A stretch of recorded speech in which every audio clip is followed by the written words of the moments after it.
سلام عزیزای دل، خوش اومدیم به یه یوتیوب ویدیو دیگه. امروز قرار بریم کنسرت مجید رضوی، ولی قبلش قرار بریم به غذا بخوریم، بعد بریم سمت کنسرت. سلام بچه‌ها، منم لیسام. امروز قراره دوتایی با هم بریم کنسرت و کلی خوش بگذرونیم، پس با ما همراه باشید.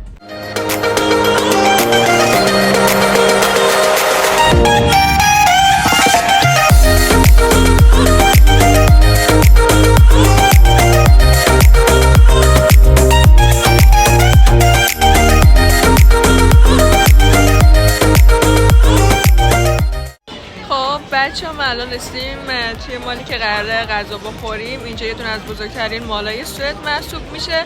قبل از اینکه برسیم به رستوران یکم دور و بر بهتون نشون میدم تا شما هم ببینید.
نه داشته باشه نمیده درشی گیر بده بیا این چقدر بشه چی؟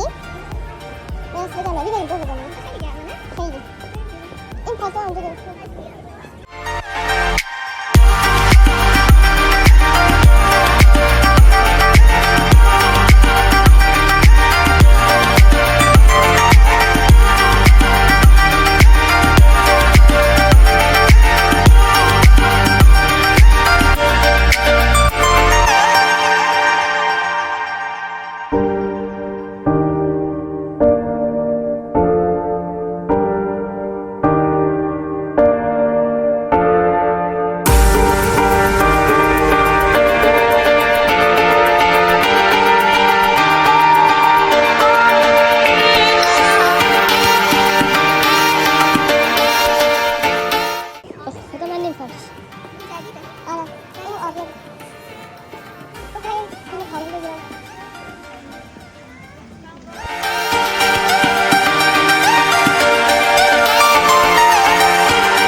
خب دیگه بچه ما غذامون رو خوردیم، الان دیگه حرکت میکنیم سمت کنسرت.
نزدیک میبینم تمام از صورت‌ها مشخص انقدر انرژیمون بالاست که اومدیم امشب بترپیم. درست میگم؟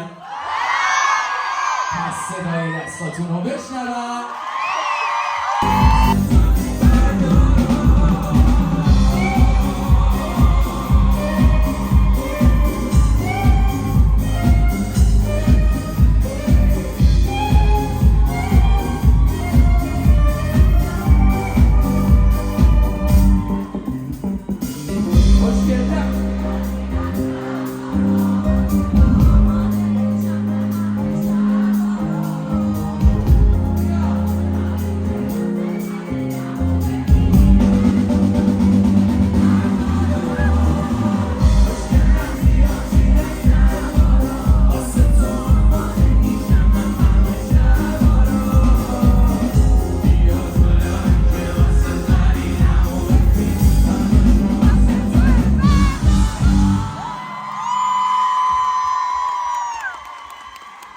یه دست خوشگل به افتخار خودتون بزنید که اینقدر خوش انرژی فوق‌العاده‌اید. مرسی.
خیلی ممنون.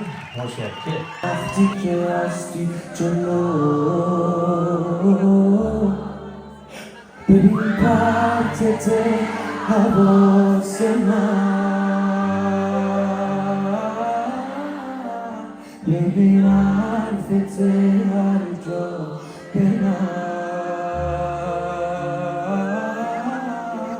تو که موهاتو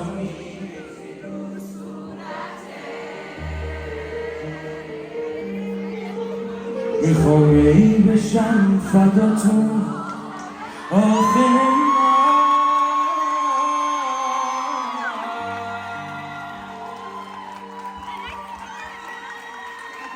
میگم حالا که انرژیمون بالاست موافقی خود شادش کنیم؟ سالن رو منفجر کنید که بریم.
خب بچه‌ها کنسرت دیگه تموم شد، ما تو راه برگشت خونه ایم. کنسرت خیلی عالی پیش رفت، اجرا، نوازنده ها، خود مجید جان، همه چی عالی بود. جمعیت واقعا هر چی بگم کم گفتم. سالن انقدر شلوغ بود که قراره دوباره کنسرت ها تمدید کنن برای یه هفته دیگه. من خودم خیلی دوست دارم دوباره برم ولی متاسفانه راه خیلی دور و امکان پذیر نیست و خیلی خوشحال میشم که زنگوله رو بزنین، سابسکرایب کنین، لایک کنین و کامنت بذارین. کامنتتون رو قول میدم همه رو تک تک بخونم. خدافظ.